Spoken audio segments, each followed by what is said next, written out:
नमस्कार दोस्तों, मेरा नाम कपिल सिक्का है। स्वागत है आपका स्टडी IQ एजुकेशन प्लेटफॉर्म पे। आपको 2015 का एक इंपॉर्टेंट केस याद होगा, Arjun Gopal and others versus union of India.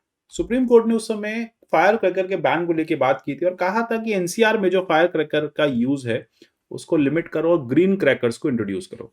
आज 6 साल बाद फिर से जब स्टबल बर्निंग की बात चल रही है, जब फिर से आप देखेंगे एनसीआर में जो पोल्यूशन है या एयर क्वालिटी इंडेक्स है वो खराब होता जा रहा है, तो सुप्रीम कोर्ट में वो पिटीशन फिर से उठाई गई और ये कहा गया कि फायर क्रैकर का जो रेगुलेशन जिसके लिए सुप्रीम कोर्ट लाया था अपना एक जजमेंट, वो अभी तक इंप्लीमेंट नहीं हुआ है। यहाँ पे पिटिशनर ने कहा है कि ट्रू स्पिरिट में इंप्लीमेंट नहीं हुआ है।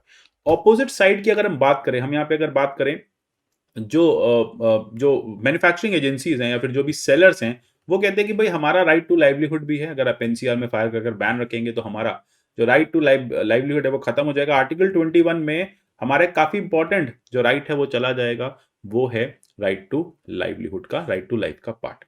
लेकिन other side of the story ये है कि नहीं, कोर्ट कहता है कि कुछ लोगों के अनएम्प्लॉयमेंट या एम्प्लॉयमेंट का ध्यान रखते हुए हम बहुत ज्यादा लोगों की जो जान है वो खतरे में नहीं डाल सकते, क्योंकि राइट टू क्लीन एयर भी फंडामेंटल राइट है। आपको याद होगा MC Mehta versus union of India में 1998-99 में सुप्रीम कोर्ट ने कैटेगोरिकली हेल्ड किया था, इनफैक्ट 1986 में भी हेल्ड किया था यूनियन कार्बाइड केस में, कि राइट टू क्लीन एयर जो है, राइट टू क्लीन एनवायरनमेंट जो है, ये भी एक फंडामेंटल राइट है।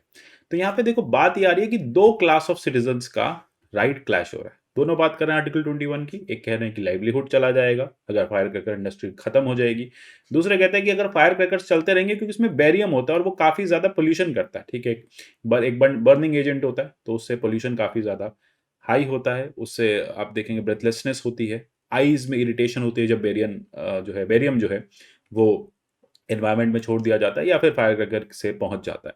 तो काफी लंबा जो आप कहेंगे ह्यूमैनिटी को लॉस इन फायर क्रैकर से होता है, ऐसा दूसरी साइड ऑफ द स्टोरी का कहना है। तो जानेंगे exactly Arjun Gopal and others में सुप्रीम कोर्ट ने अब क्या कहा। सुप्रीम कोर्ट ने हाल ही में इस बात को फाइनली रीआइट्रेट करने की कोशिश की है कि कैसे इस हमारी पूरी जजमेंट को आपको इंप्लीमेंट करना है। जानेंगे पूरा।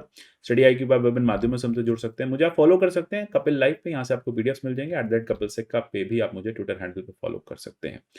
बात है अभी ट्यूसडे की। सुप्रीम कोर्ट ने एक एप्लीकेशन को सुनते हुए कहा कि हमारे 10 फरवरी 2017 के जो banning the use of certain chemicals that were dangerous and beyond safety limits in fireworks by manufacturers, ये अभी तक अथॉरिटीज इसको इंप्लीमेंट नहीं कर रही हैं। इससे क्या होता है, राइट टू लाइफ जो है वो इन्फ्रिंज हो रहा है सिटीजन्स का। हमें बैलेंस बना के चलना है एम्प्लॉयमेंट, अनएम्प्लॉयमेंट और राइट टू लाइफ में। अब यहाँ पे साथ साथ ये भी कहा कि जो भी हमने रिसेंटली देखा कि कुछ एक इनोसेंट यहाँ पे सिटीजन्स हैं, वो इस फायर क्रैकर बर्निंग से काफी इंपैक्टेड होते हैं। कोविड का टाइम है, लंग्स काफी ज्यादा, जो कोविड के रिकवरी के पेशेंट्स है, पोस्ट कोविड रिकवरी जो है, उनके लंग्स काफी इंपैक्टेड है। और ऐसे में अगर एयर क्वालिटी इंडेक्स डिग्रेड होता जाएगा तो प्रॉब्लम बढ़ती जाएगी। हमने देखा दिल्ली ऑलरेडी बहुत पॉल्यूटेड है। स्टबल बर्निंग यहाँ के लिए काफी बड़ा कंट्रीब्यूशन बन चुका है एयर पॉल्यूशन का। इसी के साथ साथ यहाँ पे बढ़ता जो ट्रैफिक है, ट्रैफिक कंजेशन है, बर्निंग ऑफ फॉसिल फ्यूल्स है, फैक्ट्रीज है, इंडस्ट्रीज हैं, and over and over fire cracker burning है। सीजन आ रहा है फायर क्रैकर बर्निंग का, आपको और 10-15 दिन के बाद से फायर क्रैकर के जो यूज है वो बढ़ते दिखेंगे। तो यहाँ पे कोर्ट ने कहा कि देखो रिस्पॉन्सिबिलिटी फिक्स करनी पड़ेगी, किसी को तो यहाँ लाइबिलिटी लेनी ही पड़ेगी। अब बड़ी जनता, एक आप कहें कि लगभग 2 करोड़ जनता की जान बचाने के लिए अगर हमें 10,000 लोगों को अनएम्प्लॉय करना पड़े तो शायद वो बेटर है। क्योंकि जब हम बात करते हैं फंडामेंटल राइट की, तो यहाँ पे भी कंस्ट्रक्टिव बैलेंस ड्रॉ करना पड़ता है कि right of a single person versus right of a community, तो कौन सा यहाँ पे ज्यादा एग्जिस्ट करेगा, तो देखा जाएगा। अब यहाँ पे यही कोर्ट कह रहा है कि हर रिलीजन के में क्या क्रैकर्स का यूज किया जाता है। यहाँ पे कोर्ट ने कहा कि आप हमें हिंदू रिलीजन से जोड़ के मत देखिए, आप ये मत कहिए कि अब हिंदू एंटी हिंदू हैं। कोर्ट ने कहा कि देखो पॉलिटिशियंस भी इलेक्शन के बाद बहुत क्रैकर्स बंद करते हैं, तो हमने सबके लिए यहाँ पे बैन की बात की। हमने कहा है कि 31 दिसंबर तक, अक्टूबर से दिसंबर तक का जो 3 महीने हैं, वहां पे फायर क्रैकर दिल्ली एनसीआर में बर्न नहीं किए जाएंगे। रिस्पॉन्सिबिलिटी देखो किसी को तो लेनी पड़ेगी। कमिश्नर ऑफ पुलिस जो है वो इस लाइबिलिटी को फिक्स कर सकते हैं, लोगों का चालान कर सकते हैं और तभी प्रॉब्लम जो है रिजॉल्व होगी। इससे पहले भी अभी आपने 8 अप्रैल 2021 में इस बारे में फिर से चर्चा हुई थी कि एक रिस्पॉन्डेंट्स मैन्युफैक्चरर्स को एप्लीकेशन गई थी, को एप्लीकेशन सबमिट करने को कहा था कोर्ट ने कि आप कौन सा केमिकल यूज कर रहे हैं। हमने बेरियम आपको यूज करने के लिए मना किया हुआ है, फिर भी आप बेरियम का खुला इस्तेमाल कर रहे हैं फायर क्रैकर के मैन्युफैक्चरिंग में। अब यहां पे यही कहा जा रहा है कि देखो हमें फायर क्रैकर से प्रॉब्लम नहीं है, हमें प्रॉब्लम है पॉल्यूटिंग फायर क्रैकर से। आप ग्रीन फायर क्रैकर्स ले आओ। 6 साल हो गए कोर्ट ने कहा हमें कहे हुए, आप ग्रीन फायर क्रैकर्स को इंट्रोड्यूस करो। अब 300 डिफरेंट टाइप्स ऑफ फायरवर्क्स जो हैं वो वायलेट करते हैं एयर पोल्यूशन के नॉर्म्स को, नॉइस पोल्यूशन करते हैं। अब ऐसे केस में ट्रांसपोर्ट लाइसेंस चाहिए होता है, ठीक है। तो आप हमें ये देखिए कि आपको किस तरह के फायर क्रैकर्स को यूज करना है। आप जितने भी खराब केमिकल्स के फायर क्रैकर्स हैं उनको हटाइए और ग्रीन फायर क्रैकर्स को लेके आइए।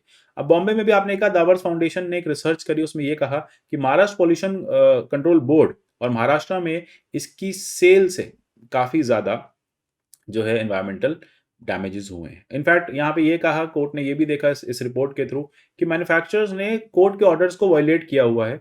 वहां पे उन्होंने वो सारे जितने भी हार्मफुल केमिकल्स हैं वो फायर क्रैकर इंडस्ट्री में यूज किए हुए हैं।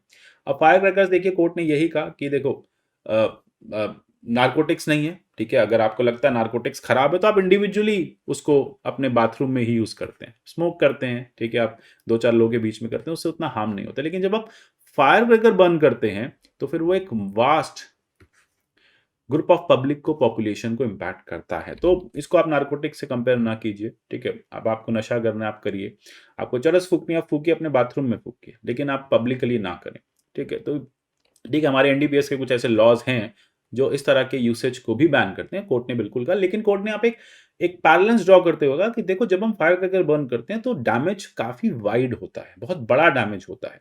इसलिए कोर्ट ने कहा कि हमने पहली भी डायरेक्शन दिया हुआ पेट्रोलियम एक्सप्लोसिव सेफ्टी ऑर्गेनाइजेशन को कि वो सर्टिफिकेट इशू करे। याद रखिएगा, पेसो क्या करता है, यहाँ पे आपसे पूछा जा सकता है व्हाट इज पेसो। पेसो एक पेट्रोलियम एक्सप्लोसिव सेफ्टी ऑर्गेनाइजेशन है। इसका काम होता है सर्टिफिकेशन देने का एक्सप्लोसिव के केस में कि कितना हार्मफुल एक्सप्लोसिव है, क्या इसके साइड इफेक्ट्स हैं, क्या क्या इसके लिए सेफगार्ड्स आपको लेके रखने।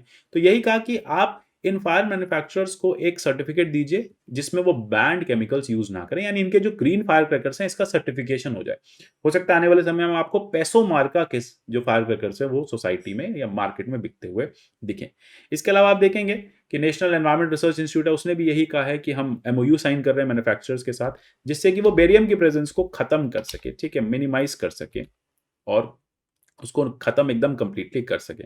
अभी लगभग 2000 ऐसे मैन्युफैक्चरर्स हैं जिसमें से 120 के पास ही कैपेसिटी है कि वो ग्रीन क्रैकर्स बना सकते हैं। तो कोर्ट ने कहा जो कैपेसिटी डेवलपमेंट की बात है ये करनी पड़ेगी, पैसों का काम है, सरकार का काम है, ठीक है, ये हमारा काम नहीं है, ये सरकार का काम है। इसलिए हमें एक लाइबिलिटी यहाँ पे कमिश्नर की फिक्स करना नेसेसरी है। कोर्ट ने बार बार यही कहा कि हमें आर्टिकल 21 को देखो बैलेंस करना है। एक तरफ एम्प्लॉयमेंट आर्टिकल 21 को इमर्ज से आर्टिकल 21 इमर्ज होता है, दूसरी तरफ एयर क्वालिटी से भी आर्टिकल 21 जो है वो इंपैक्ट होता है। तो कोर्ट ने कहा इस दोनों तरह की चीजों को यहाँ पे ध्यान में देना हमारे लिए नेसेसरी है। फायर क्रैकर का जो रेगुलेशन है वो भी जरूरी है। साथ ही साथ कोर्ट ने ऑनलाइन फायर क्रैकर की बैन को भी हटाने से मना कर दिया। कोर्ट ने कहा ई कॉमर्स इंडस्ट्रीज जो है ये इसकी सेल नहीं कर सकती। उसका रीजन क्या है? इसका रीजन ये है कि इनको रेगुलेट करना मुश्किल हो जाता है, पता नहीं चलता कौन सेल कर रहा है, कहां से सेल कर रहा है। और सबसे बड़ी बात है कि पॉइंट ऑफ सेल जब पता नहीं चलता तो जो अथॉरिटीज हैं वो जाके चेक नहीं कर पाती कि किस तरह के फायर क्रैकर सेल किए जा रहे हैं। इसलिए ई कॉमर्स इंडस्ट्री पे बैन रहेगा फायर क्रैकर्स बेचने में।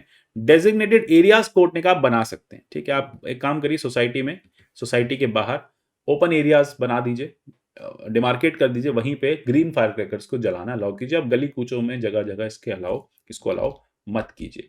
तो यही सारी बातें कोर्ट ने बोली। अब देखते हैं एग्जैक्टली क्या है, लेकिन फिलहाल अभी यही है कि फायर क्रैकर फिर से जो है कोर्ट ने बैन कर दिए हैं। 31 दिसंबर तक आप इसको एनसीआर वाले रीजन में नहीं बर्स्ट कर सकते अगर आप peso certified green fire crackers को यूज नहीं कर रहे।